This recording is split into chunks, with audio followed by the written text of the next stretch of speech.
어제까지 이사야서를 마치고 오늘 다시 우리가 시편으로 돌아왔는데요. 시편에 대해서 다시 한번 환기할 필요가 있을 것 같습니다. 시편은 총 몇 권으로 되어 있다고요? 총 5권으로 구성되어 있습니다. 시편은 총 5권으로 구성되어 있는데 우리는 시편 1권, 시편의 1권을 살펴보았는데 1권은요. 1편부터 41편까지가 1권입니다. 그리고 그 1권의 대부분의 저작은 바로 다윗 왕에 의하여서 기록되었습니다. 그래서 다윗 왕에 의하여 기록된 시편 1권, 1편부터 41편을 통하여서 누가 진정한 복 있는 사람인지, 누가 메시아인지, 누가 진정한 왕인지, 그래서 진정한 왕이신 예수 그리스도에 대하여서 우리는 교훈을 살펴보았어요. 그러니 시편 1권은 우리의 왕 되시고 메시아 되시는 예수 그리스도가 어떤 분인지를 보여준다라는 관점 속에서 우리는 1권을 지나왔고요. 2권은 42편부터 72편까지 구성되어 있는데 이 2권이 시작될 때에는 고라자손의 시, 그러니까 은혜 입은 하나님의 백성들의 시로 시작을 해서 그래서 이 2권은 하나님의 백성들, 1권은 하나님이 세우신 왕 예수 그리스도에 대하여서 우리에게 교훈을 주는 말씀이었다면 2권은 그의 백성된 하나님의 백성들에 대한 교훈이었습니다. 그래서 2권은 하나님의 백성들의 특징이 어떠한지 1권에서 진정한 왕이 누구인지에 대하여 우리에게 자세히 가르쳐 준다면 그 왕의 백성은 어떠한 자인지에 대한 그 하나님의 백성들의 특징, 정체성, 그 하나님의 백성들이 만나게 되는 현실, 이런 것들을 살펴보았고 특별히 이제 54편부터는 우리는 하나님의 백성들에게 가장 중요한 표주 중에 하나인 기도에 대해서 살펴보고 있었습니다. 여러 상황을 만난 그 하나님의 백성들이 어떻게 기도했는지 기도에 대해서 살펴보았다라는 것이죠. 그래서 오늘 63편도요. 54편부터 쭉 이어지던 하나님의 백성들의 특별한 기도에 대한 내용의 연장선 속에서 우리는 살펴보게 되겠는데 오늘 시편 63편은 또 표제어가 붙어 있는데요. 어떤 상황 속에서 하나님께 드려진 기도인지 표제를 한번 읽어보면 이렇게 되어 있네요. 시작. 다윗의 시 유다 광야에 있을 때. 그러니 이 기도는 어느 곳에서 드려진 것이라고요? 광야에서 다윗이 하나님께 올려드린 기도다라는 것입니다. 그러니 그가 광야에 있었다라는 것은 그를 죽이려고 했던 사울을 피하여 있었던 광야일 수도 있고 자기 아들 압살롬의 반역에 의하여서 광야로 내몰렸을 때에 드려진 기도일 수도 있습니다. 그런데 11절 끝에 보시면 결국 왕이라고 이야기하는 걸 보면 그가 왕이 되었던 말년에 압살롬의 반역에 의하여서 광야로 내몰렸던 그때에 기록된 시다라고 대부분의 학자들은 인정하고 있고 저도 아마 그렇다라고 생각을 하고 있습니다. 그러니까 이 시는 아들의 반역에 의하여서 왕궁에서 쫓겨나가서 유다 광야에 있는 동안 거기에서 기록된 시로서 기도로서 이 광야는 결국 아주 큰 결핍과 고통과 메마름이 있는 때, 장소와 시간이죠. 결핍과 고통과 메마름이 있는 곳, 그리고 특별히 광야는 외로움의 곳입니다. 아무도 자기와 함께 하지 않는 외로움의 장소에서 그와 똑같은 광야와 같은 영혼의 상태에서 하나님께 드려진 기도, 그것이다라고 말씀을 하고 있는 것이죠. 자, 그러면 우리는 오늘 이 광야에서 하나님의 백성이 드린 기도를 본울을 통하여서 몇 가지 교훈을 살펴보려고 하는데 그 첫 번째는 먼저 광야의 기도는 어떠해야 하는지, 어떤 기도를 올려드렸는지 좀 살펴보려고 합니다. 광야를 지나고 또 광야를 만났을 때 우리는 어떻게 기도해야 될까요? 가장 먼저 우리 중요하게 생각해야 될 것이 있어요. 보통 보면 일상이 멈춰지고 광야로 내몰려서 큰 고통과 결핍을 만나고 외로움 속에 처해지면 대부분의 사람들은 자기 연민에 빠지게 됩니다. 자기만 이런 큰 고통을 당하는 것처럼, 자기만 이런 큰 문제를 만난 것처럼, 자기만 이렇게 홀로 있는 것처럼 생각할 때가 있어요. 그러나 우리가 이 시를 시작하면서 먼저 기억해야 될 것이 이것이 누구의 시라고요? 다윗이 시라는 거예요. 그것도 말년에. 가장 강력한 힘을 가지고 있었고 가장 큰 위력을 가지고 있었던 그때, 가장 평안한 그때에도 그가 광야에 있었다라는 것을 통해서 우리가 좀 기억해야 될 것은 우리가 큰 문제를 만나고 광야에 내몰렸을 때 나만 이런 고통을 당하는 게 아니라는 걸 좀 기억해야 합니다. 다윗과 같이 하나님의 마음에 합한 자도, 그리고 다윗과 같이 큰 공을 세운 자도, 큰 하나님 앞에 칭송을 받던 자들도 광야로 내몰릴 수 있다라는 것을 좀 기억해야 하는 것이죠. 그리고 이제 그런 기억을 하면서 그것을 마음에 새기면서 그가 첫 번째 내뱉고 있는 이 기도, 첫 번째 구절을 한번 읽어볼까요? 1절을 한번 읽어볼까요? 1절 첫 번째 줄이 있습니다. 시작. 하나님이여 주는 나의 하나님. 그의 시에 첫 번째 내뱉는 그의 기도를 통해서 우리는 무엇을 배우게 됩니까? 그가 지금 여전히 믿음으로 기도하고 있다라는 것을 보게 됩니다. 지금 다윗이 하나님께 기도하고 있습니까? 나의 하나님께 기도하고 있습니까? 이건 전혀 다른 문제예요. 그죠? 우리는 보통 하나님이라고 말하지만 다윗은 지금 나의 하나님이라고, 그는 여전히 나의 하나님이다라고 말하고 있어요. 여러분, 광야를 만나면 흔히 또 어떤 생각을 하냐면 하나님께서 자신을 버리셨다라고 생각을 할 때가 많아요. 내가 하나님이 나를 버리셨기 때문에 내가 하나님께 큰 징벌을 받고 있다라고 생각하는 경우가 많다는 말이죠. 갑자기 그것도 아들이 반역을 해서 왕궁에서 쫓겨나가 유다 광야에 있을 때면 우리는 보통 아들도 나를 버렸고 그 아들을 따르는 백성들도 나를 버렸다라고 생각하는 것을 넘어서 하나님도 나를 버렸다라고 생각하는 경우가 많아요. 그래서 하나님이 그냥 하나님이시긴 하지만 지금 이 순간에 나의 하나님이라고 생각하지 않는 경우가 많다는 거예요. 그러나 광야에 내몰렸던 다윗은 그 순간에도 무엇을 잃지 않았습니까? 가장 먼저 하나님이요 주는 나의 하나님입니다. 여기 하나님은 엘로힘이에요. 그러니까 전능자라는 말입니다. 나를 창조하신 전능자, 그리고 나를 사울의 손에서도 건지셨던 전능자, 그리고 하나님의 백성의 왕이 되게 하셨던 전능자, 그리고 지금도 여전히 내가 유대 광야에 있지만 하나님의 뜻이라면 나를 다시 일으키실 전능자, 지금도 여전히 나를 위하여 역사하시고 있는 전능자, 하나님은 여전히 나의 하나님입니다라는 이 믿음을 잃지 않는 것. 우리가 광야를 만났을 때 하나님이 마치 나를 버린 것처럼 하나님이 나를 완전 떠나신 것처럼 생각할 때가 많아요. 그래서 우리는 이 순간 잊지 말아야 될 기도 중에 하나는 믿음. 여전히 하나님은 나의 하나님입니다. 내가 어떤 상황을 만나더라도, 내가 얼마나 기가 막힌 상황을 만나더라도 그때에도 여전히 하나님은 나의 하나님입니다 라고 기도하면서 이어지는 1절은 더 중요한 것을 우리에게 주고 있는데, 이 광야의 기도의 가장 중요한 것은 바로 믿음으로 주를 찾는 것입니다. 둘째 줄 읽어볼까요? 둘째 줄부터 시작. 내가 간절히 주를 찾되 물이 없어 마르고 황폐한 땅에서 내 영혼이 주를 갈망하며 내 육체가 주를 앙모하나이다. 여러분, 이것도 쉬운 기도가 아닙니다. 광야에 내몰려서 아들의 반역에 의하여서 지금 광야에 있는 그 상황 속에서 여전히 하나님은 나의 하나님입니다라고 고백하는 것도 힘들지만 저 고백은 더 힘든 기도예요. 왜냐하면 지금 물이 없어 마르고 황폐한 땅이에요.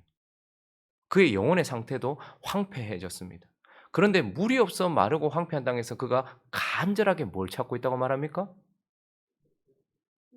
주를 찾고 있어요. 물이 없어 메마른 땅에서 물 없어 죽어가고 있는데 물을 찾아야 되는데 그는 주를 찾고 있는 것을 보게 됩니다. 내 영혼이 주를 갈망하며 내 육체가 주를 앙모하나이다. 우리는 지금 아들의 반역, 그래서 반역을 진압해 줄 힘이 필요한 때이고, 이 광야에서 목말라 죽겠고 메말라 죽을 것 같은 이곳에서 물이 필요할 때인 것 같아요. 그래서 우리는 문제를 만나거나 어려움을 만나면 그 문제 해결에 초점이 맞춰져 있을 때가 많아요. 그래서 하나님, 물을 주십시오.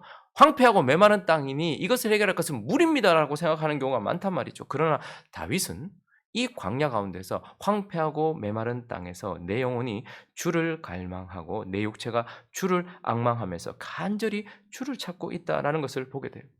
2절도 한번 보십시오. 읽습니다. 시작. 내가 주의 권능과 영광을 보기 위하여 이와 같이 성소에서 주를 바라보았나이다.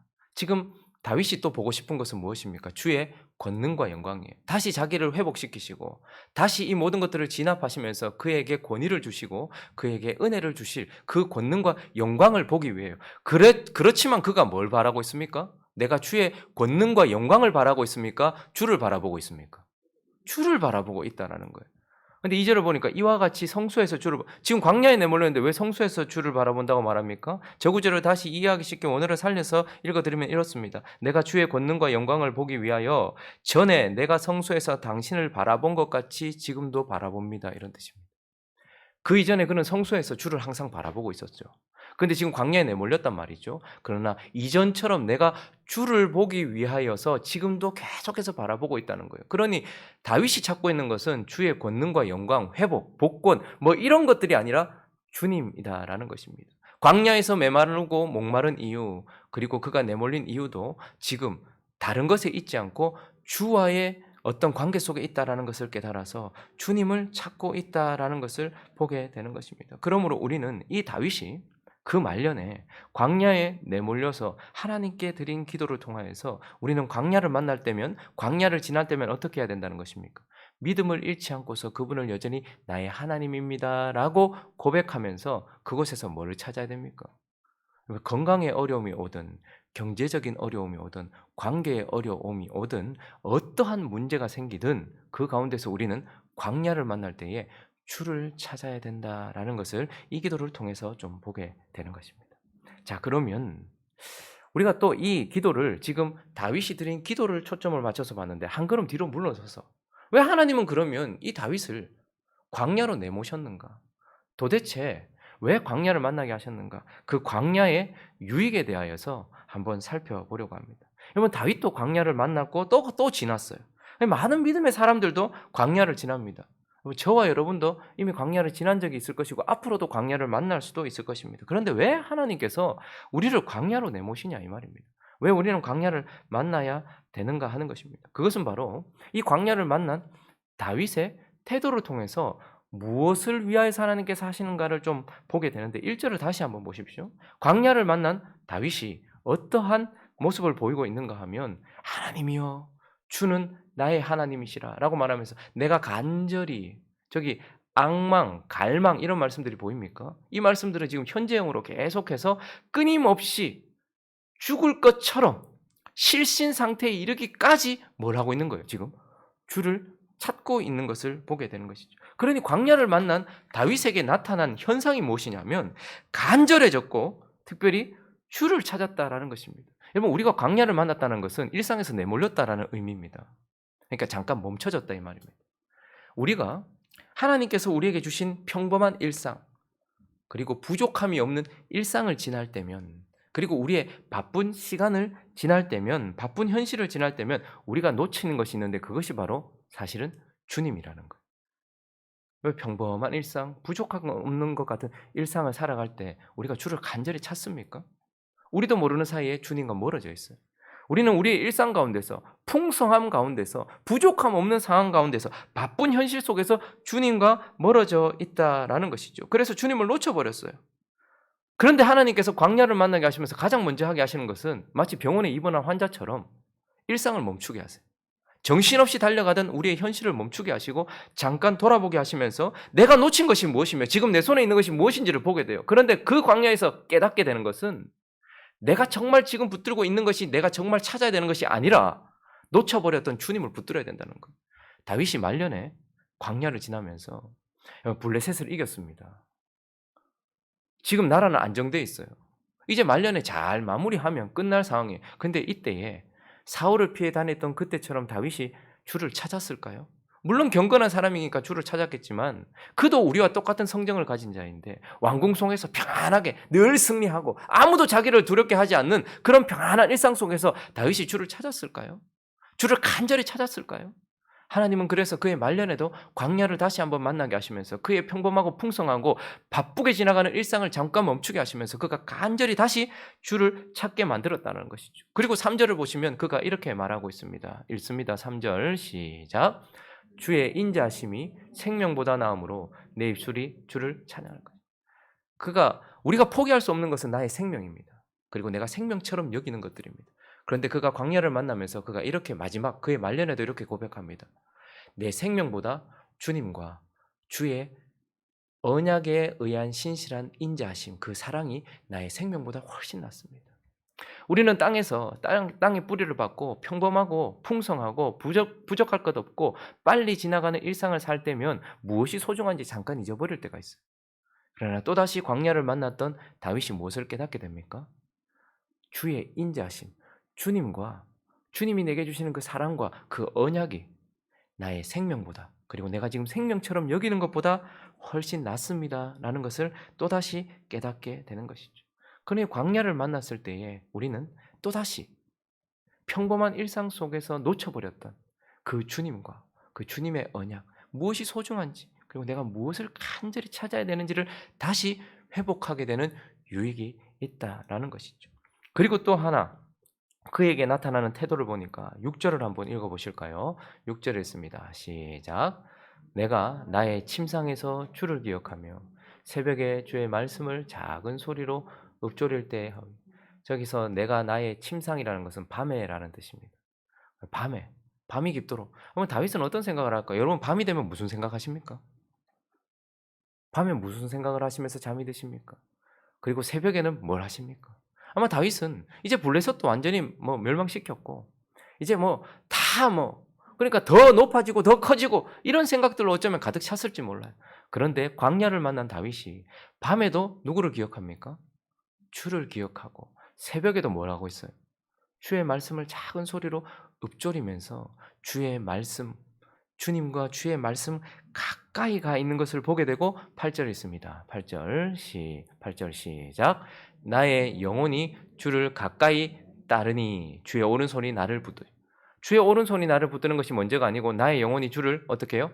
가까이 따르. 다윗은 언제나 주님을 따르던 자였습니다. 그러나 지금 가까이 따르고 있었을까요? 한번 생각해 보십시오. 다윗이 말년에 가까이 따르고 있었을까요? 전쟁 터졌는데 나가지 않아서 밧세바를 범하고 그렇게 평안하게 궁에서 조금씩 조금씩 주를 따라가지만 거리가 멀어지고 주와 동행하던 그가 주님과 함께가 아니라 주와 따로 걸어가던 그였을 것입니다. 그런데 이 광야를 만나고 나서 그가 주의 말씀을 가까이 하게 되었고 나의 영혼이 주를 가까이 따르게 되는 거예요. 우리의 문제를 주를 따르지 않는다는 것이 아니라 주를 멀찍이 따른다는 게 문제죠. 베드로도 한번 보십시오. 주님이 십자가 지고 십자가의 길을 걸어갈 때에 그 처음 사울에게 죽임을 당할 것 같은 어려움과 전쟁이 한창이던 그때의 처음 왕위 시절, 그때에는 주를 가까이 따라가고 있었을 거예요. 베드로는 늘 주와 동행하고 있었어요. 그러나 십자가의 길을 걸어갈 때 베드로는 멀찍이 떨어져서 어떻게 되나 이렇게 멀리서 보고 있었다는 것이죠. 우리가 평범한 일상, 부족함 없는 일상, 바쁜 일상을 살아갈 때면 우리도 모르게 주님을 멀리서 멀찍이서 따라간다는 거예요. 그런데 이 광야를 지나면서 다윗에게 나타난 것은 그가 다시 주를 가까이서 따라가게 되었다라는 것을 우리는 보게 되는 것입니다. 말씀을 정리하겠습니다. 다윗이 왕이 되기 전에 광야에 있었어요. 훈련시키시나 보다. 그런데 하나님이 그가 인생을 마무리하기 전에도 광야로 잠시 내모셨던 것을 우리는 보게 됩니다. 그러므로 우리의 인생에는 다윗과 같은 사람에게도 광야가 있는데 우리에게도 광야가 찾아오지 않겠습니까? 그런데 그것은 우리를 어렵게 만들려고 하시는 것이 아니라 그 광야를 통하여 하나님께서는 우리에게 가까이 오고 싶어 하신다라는 것을 그 말씀하시는 사인이라는 것을 기억해야 돼요. 갑자기 내 영혼이 메마르고 내 환경이 메마른 광야에 처해지고 나는 일상에서 내몰렸습니까? 그곳에서 나는 큰 결핍과 고통을 만나고 있습니까? 그리고 내 영혼이 외로움 가운데 고독 가운데 처해 있습니까?